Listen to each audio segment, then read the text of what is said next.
Partai Keadilan Sejahtera PKS dianggap blunder dengan langsung memasangkan Anies Baswedan Sohibul Iman untuk bertarung Pilgub Jakarta. Presiden PKS Ahmad Syahiku pun melunak. Dia menegaskan semua keputusan diserahkan kepada Anies Baswedan. Menurut Syahiku, pengusungan duet Anies Sohibul Iman sebagai ikhtiar PKS. Syahiku menyadari PKS masih butuh suntikan kursi tambahan menuju Pilgub Jakarta. Jika kembali kepada Pak Anies sendiri, ya. Kami sudah berusaha berikhtiar untuk membawa Pak Anies dengan pasangan Muhammad Sohibul Iman. Walaupun tadi memang kita berhadapan pada sebuah realitas bahwa ini belum bisa melangkah karena belum cukup kursinya. Nggak ada bahaya-bahaya, semuanya aman. Ini justru kita tawarkan pada partai-partai yang lain, ya, supaya pasangan ini bisa disupport dan didukung bersama. Sebelumnya, Wakil Sekjen PKB Syaiful Huda menilai keputusan PKS memasangkan Anies Sohibul di Pilgub Jakarta sebagai langkah blunder. Huda menyebut keputusan itu bisa menutup pintu untuk berkoalisi dengan partai lain. Untuk itu, Huda menganggap duet Anies Sohibul Iman ini berpeluang mengalami deadlock karena tidak cukup kursi lantaran tidak ada teman koalisi. Di mata saya sih blunder menurut saya.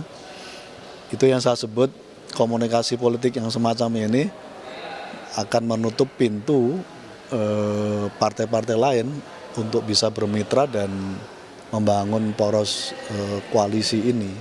Jadi menurut saya model memborong begini, memborong figur untuk partai yang tidak memenuhi dan tidak punya golden ticket, menurut saya bahaya itu, bahaya. Bahaya deadlock. Ya bisa bahaya deadlock, bisa nggak dapat teman mitra koalisi. Pasangan Anies Baswedan Sohibul Iman dikatakan belum definitif sebab jumlah kursi PKS di DPRD belum memenuhi syarat untuk mengusung calon dalam Pilgub Jakarta. Kita nggak mau berandai-andai ya, karena kan memang sekarang sebetulnya deklarasi PKS kemarin kan belum memenuhi kuota untuk pencalonan. Sehingga kita belum kita hitung sebagai paslon, ya, yang definitif Pak Anies dan Pak Sohibul tersebut, ya.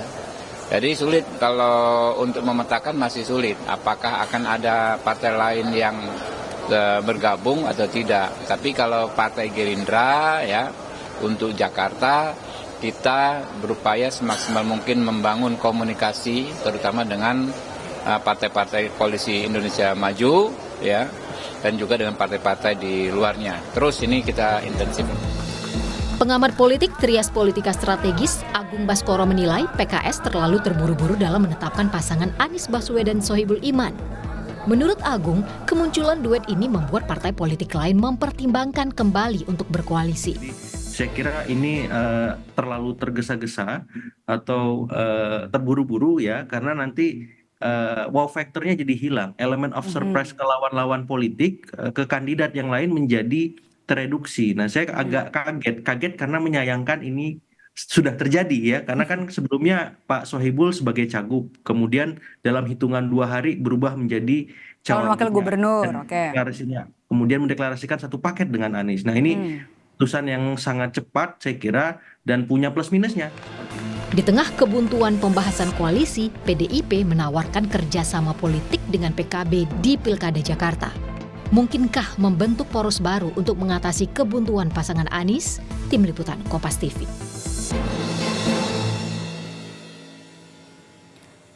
Partai Keadilan Sejahtera PKS dianggap blunder dengan langsung memasangkan Anies Baswedan Sohibul Iman untuk bertarung di Pilgub Jakarta. Di tengah wacana duet Anies Sohibul Iman, PDIP terus menjalin komunikasi dengan PKB. Akankah membentuk poros baru? Kita bahas sore hari ini di program Rumah Pemilu bersama dengan analis komunikasi politik dari Universitas Padjadjaran, ada Kunto Adiwibowo. Selamat sore Mas Kunto, terima kasih sudah meluangkan waktu untuk Rumah Pemilu.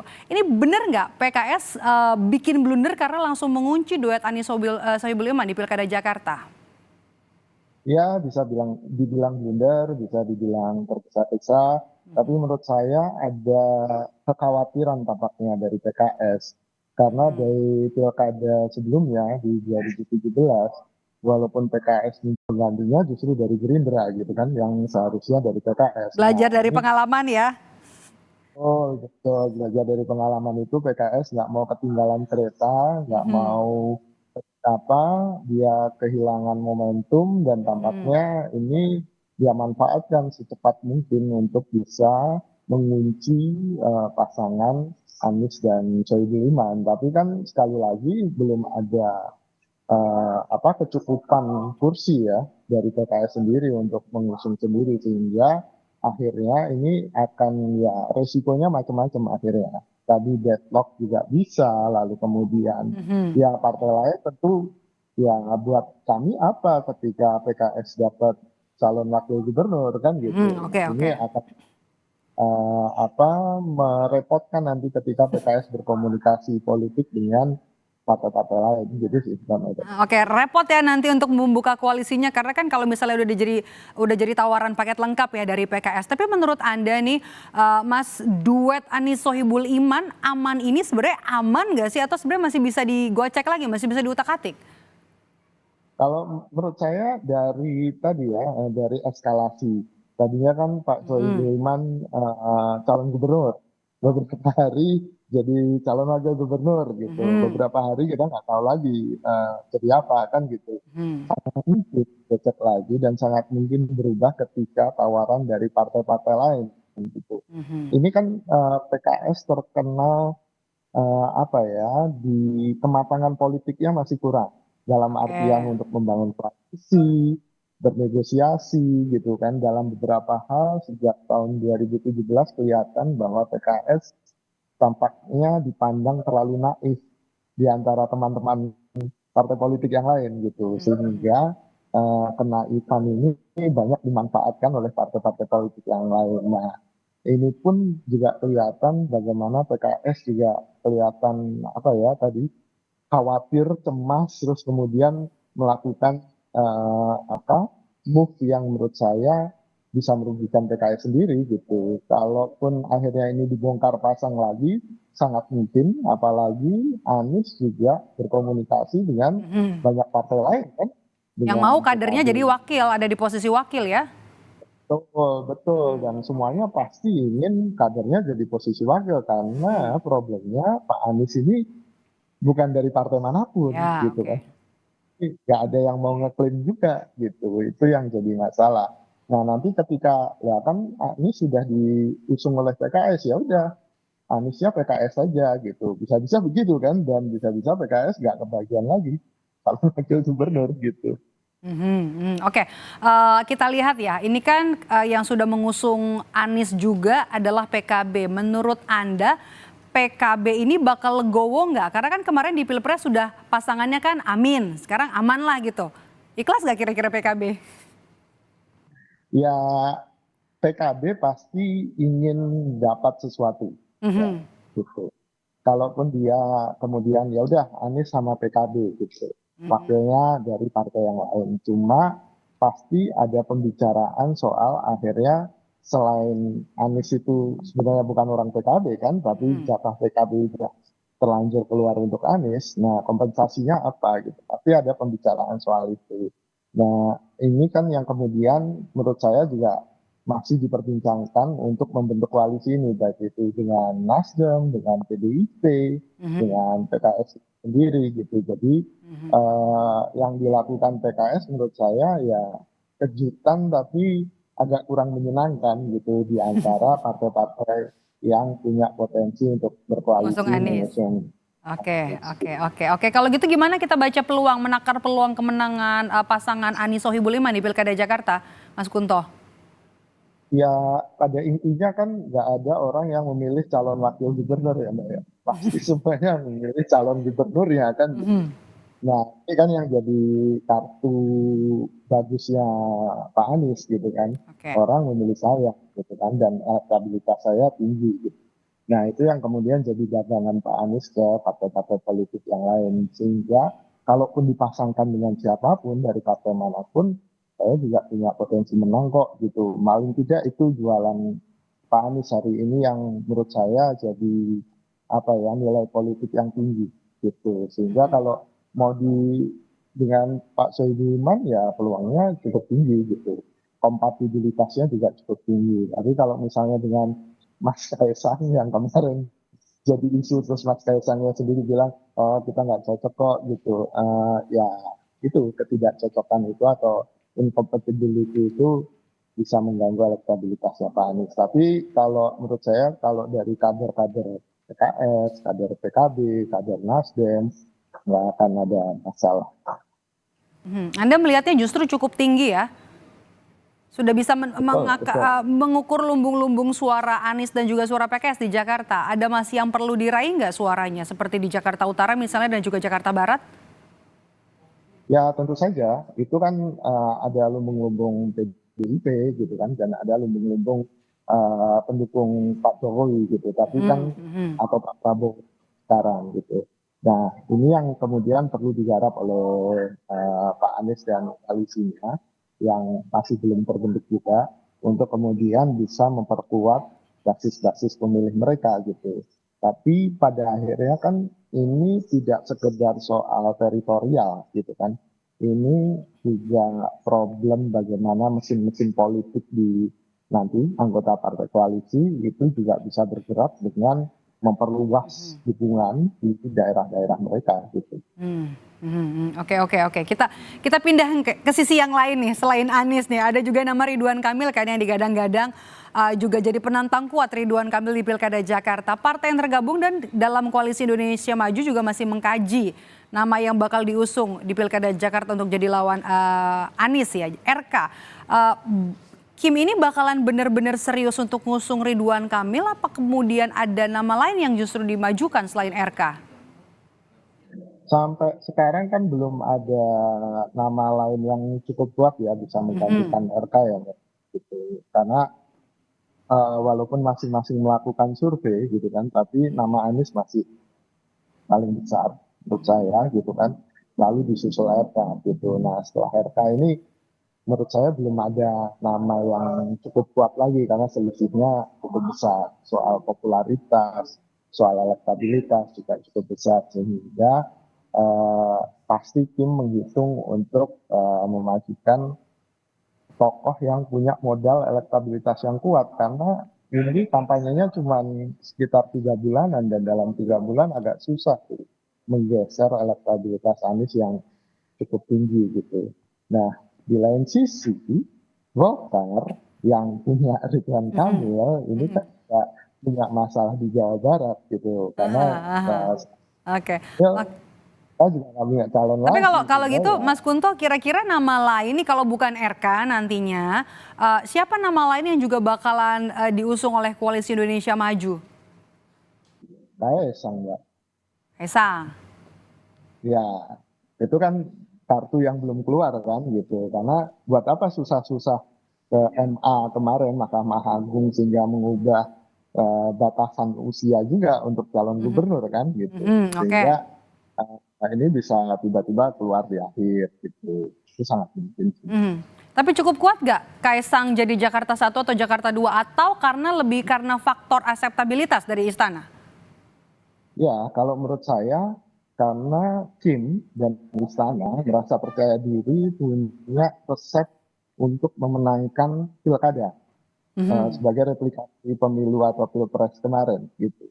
Sehingga dengan resep yang sama, mereka percaya diri Kaisang akan bisa juga menang di Pilkada Jakarta gitu.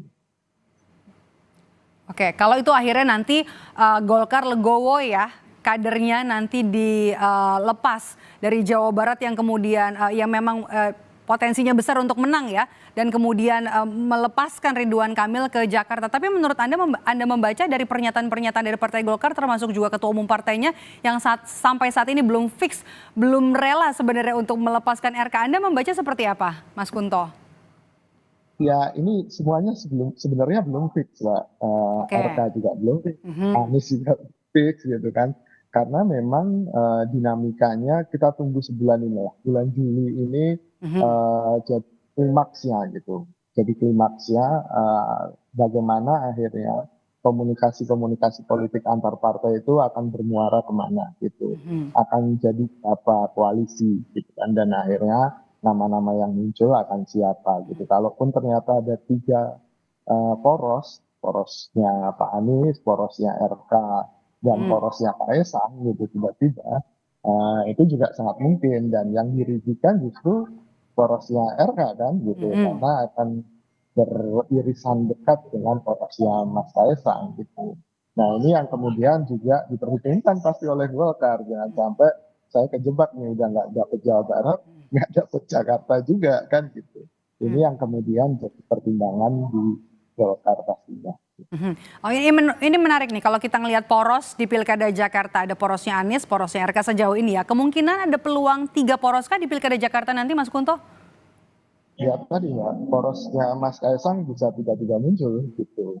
Oke. Ya kan? Dan itu Atau kan justru poros terjadi. PKB PDIP nanti? Ya kalau PKB PDIP tampaknya juga ke Anies kok Mbak gitu. Oke.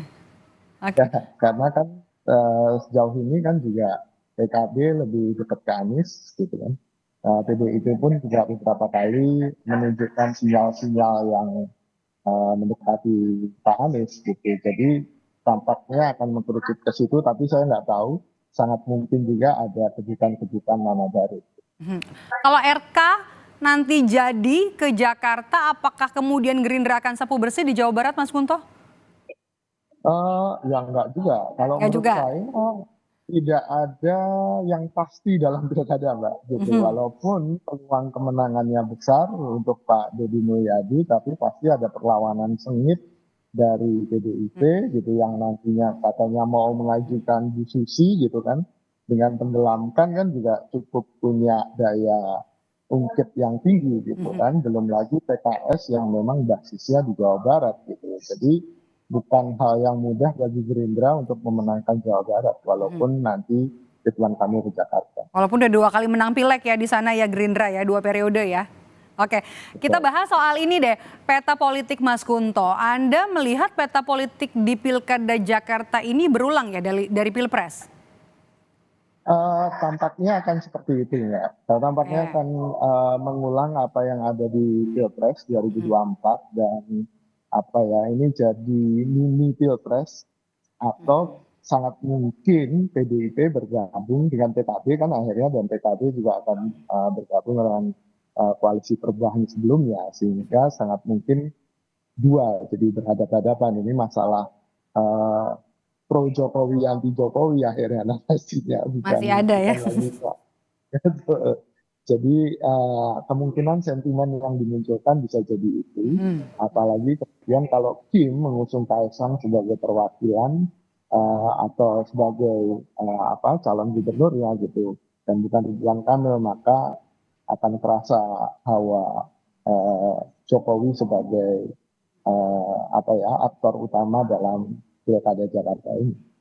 Sebenarnya udah bisa ditebak, itu jelas ya apa yang disampaikan Mas Kunto tadi. Kita tunggu karena semuanya masih cair banget ini Mas Kunto di pemilihan Gubernur Jakarta. Kita masih harus nanti sampai jelang nanti proses pendaftaran dan juga waktu pendaftaran pada Agustus 2024. Terima kasih sudah bergabung bersama kami analis komunikasi politik dari Universitas Padjadjaran Kunto Adiwibowo. Selalu Mas Kunto.